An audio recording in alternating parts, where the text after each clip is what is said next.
Hello दोस्तों, welcome to इन्फोब्लेज। आज की इस वीडियो में आज हम आपको मिस्र के पिरामिड के रहस्यों के बारे में बताएंगे, जो रहस्य शायद आपने पहले कभी नहीं सुने होंगे।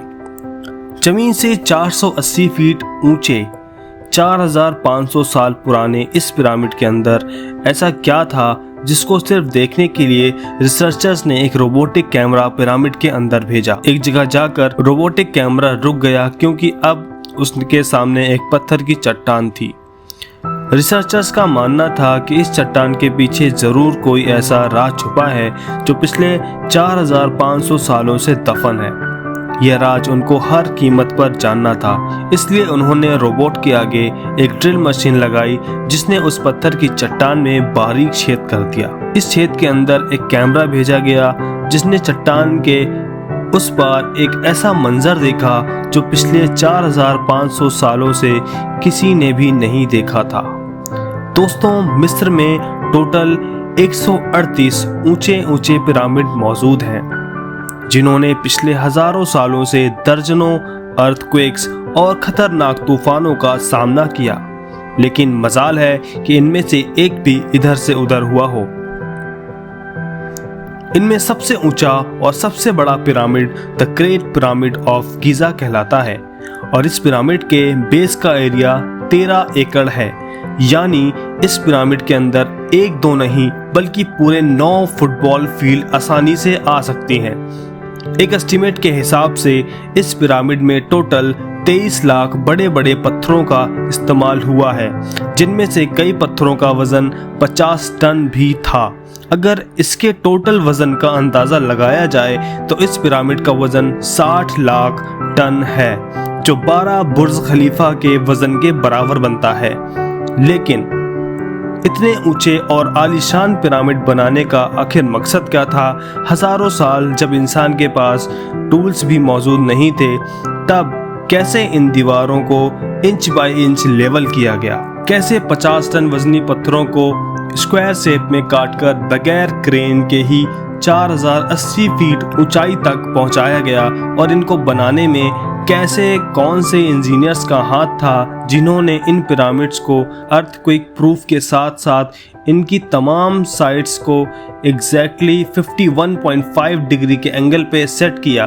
तो ये सब जान सकेंगे इस वीडियो में, तो आइए शुरू करते हैं। नंबर 1, कई सदियों से अलग अलग रिसर्च टीम इस पिरामिड की कंस्ट्रक्शन टेक्निक जानने के लिए सर जोड़कर बैठी थी, जो आखिर इस पिरामिड की हर side exactly north, south, east और वेस्ट बगैर कंपास के कैसे सेट की गई होगी, कई एक्सपर्ट का मानना है कि उस टाइम के आर्किटेक्ट्स ने सबसे पहले ऐसी जमीन तलाशी होगी जो लाखों टन वजनी पत्थरों को वजन को झेल सके। उसके बाद पोल स्टार, यानी कि वो सितारे जिनकी मदद से अर्थ के पोल्स का पता लगता है, उनकी मदद से पिरामिड की हर साइड्स को मार्क किया गया। ना कोई कंपास और ना ही कोई ऑप्टिकल इंस्ट्रूमेंट, सिर्फ इस बेसिक टेक्निक से हजारों साल पहले पिरामिड की डायरेक्शन सेट की गई, और वो भी 0 एरर के साथ। चैलेंज नंबर 2, अगला चैलेंज था जमीन को लेवल करने का। जिस 13 एकड़ की जमीन पर इस पिरामिड को बनाया गया, उसका लेवल थोड़ा सा भी आउट होता तो 23 लाख पत्थरों के इस पहाड़ का खड़ा होना बिल्कुल भी मुमकिन नहीं था। अब इस जमीन को लेवल करने के लिए उस टाइम के इंजीनियर्स के पास ना ही लेजर लेवलर था और ना ही बबल लेवल। एक्सपर्ट्स का मानना है कि कंस्ट्रक्शन साइट्स के चारों साइड्स पर खड्डा करके उसमें पानी डाला गया होगा और फिर एक साइड्स के पानी के लेवल से दूसरे साइड्स के पानी के लेवल को मैच किया गया होगा। जो जमीन का हिस्सा पानी के लेवल से मैच नहीं कर रहा होगा, उसको छेनी और हथौड़ों की मदद से काट कर लेवल किया गया होगा।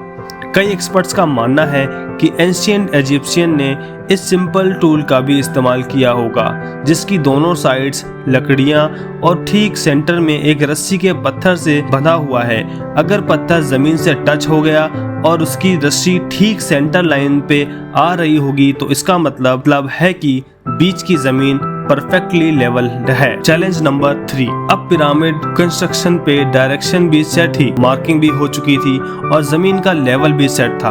अब बारी थी कंस्ट्रक्शन स्टार्ट करने की, जिसके लिए लाखों टन वजनी और बड़े पत्थर स्क्वायर रिक्वायर्ड थे। लेकिन ये पत्थर काटने के लिए ना ही उनके पास ग्राइंडर थे और ना ही कोई इंस्ट्रूमेंट। फिर भी उन्होंने 50 टन वजनी पत्थर काटे भी और उनको स्क्वायर या रेक्टेंगल शेप में भी दिया। लेकिन आखिर किसकी मदद से? जी हाँ, यही सिर्फ वो टूल था जिसकी मदद से पत्थरों को काटा गया।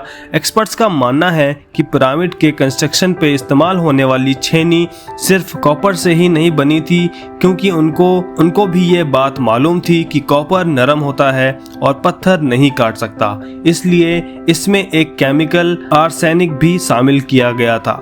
कॉपर और आर्सेनिक से बनाई जाने वाली ये छेनी लकड़ियों के हथौड़ों से पत्थरों पर ठोकी जाती थी और कई घंटों की मेहनत के बाद बड़े बड़े पत्थर शेप में लाए। चैलेंज नंबर 4, अब चूंकि एक खास किस्म का पत्थर जिसको आज लाइमस्टोन कहा जाता है, उसकी कटाई पिरामिड कंस्ट्रक्शन साइट गीजा से 250 किलोमीटर दूर टोरा के शहर में हो रही थी।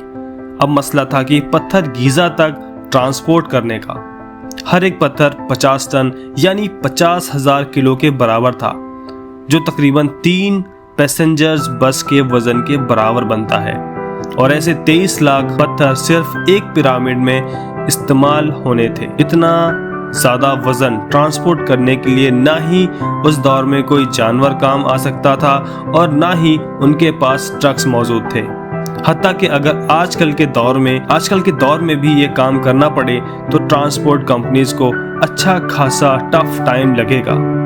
हैरत अंगेज तौर पे ये काम वर्कर्स और किश्तियों की मदद से किया गया। टोरा और गीजा के बीच मौजूद रिवर का फायदा उठाया गया और बड़ी बड़ी कश्तियों में पत्थर लाद कर पिरामिड साइट्स पर पहुंचाए गए। एक्सपर्ट्स का मानना है कि यह काम इतना आसान नहीं था। शिप्स में इतने बड़े पत्थर को लोडिंग और अनलोडिंग में कम से कम भी 500 मजदूरों की आर्मी एक ही वक्त में लगाई गई होगी। चैलेंज नंबर 5, जो एक्सपर्ट्स की टीम पिरामिड की कंस्ट्रक्शन पर रिसर्च कर रही थी, उनको अपने कई सवालों के जवाब मिल चुके थे। लेकिन एक बात उनको हर वक्त सता रही थी कि लाइमस्टोन कट भी गए, ट्रांसपोर्ट भी हो गए और कंस्ट्रक्शन के दौरान एक के ऊपर एक रखना भी शुरू हो गए। मसला ये था कि पत्थर इतनी ऊंचाई तक आखिर पहुंचाए कैसे गए होंगे। बड़े बड़े ग्राइंडर की मदद से। कई एक्सपर्ट्स का मानना है कि पिरामिड की कंस्ट्रक्शन से पहले ही यह प्लान कर लिया गया था, या तो ये स्पाइरल ट्रैक के जरिए से ऊपर गए होंगे या फिर जिगजैग तरीके से।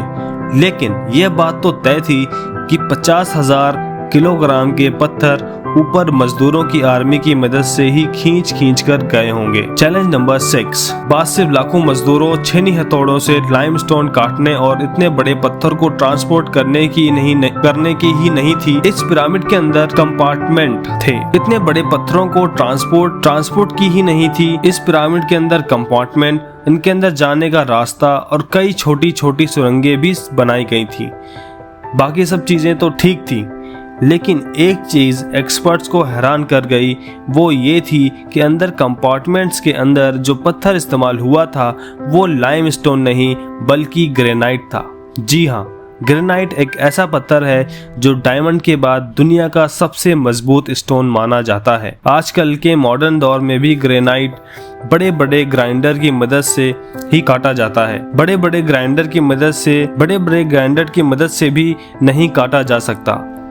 दुनिया भर के कई आर्कियोलॉजिस्ट को पिरामिड का विजिट भी करवाया गया, लेकिन किसी को भी इस बात का सुराग नहीं मिला कि 4500 साल पहले इजिप्शियन ने ग्रेनाइट जैसे ठोस पत्थर को इतनी सफाई से काटा था। आखिरकार कई सवालों के बाद एक्सपर्ट ने इस मिस्ट्री को भी सॉल्व कर दिया। इजिप्शियन ने ग्रेनाइट को इतनी सफाई से एक ऐसे आरे से काटा था जिसके दांत ही नहीं थे। जी हाँ, बगैर दांतों वाला इस आरे के दोनों साइडों पर वजन डालकर ग्रेनाइट पर चलाया जाता था और बीच में बजरी डाली जाती थी। एक्सपर्ट्स का मानना है कि इस तरह से इतने बड़े पत्थर को काटने में 4 महीनों का वक्त लग जाता था। तो ये थी दोस्तों पिरामिड से जुड़ी हुई कुछ रहस्यमयी बातें। अगर आपको वीडियो अच्छा लगा हो तो प्लीज़ मेरे चैनल को सब्सक्राइब करें, लाइक करें और ज़्यादा से ज़्यादा लोगों तक शेयर करें। मिलते हैं अगले वीडियो में।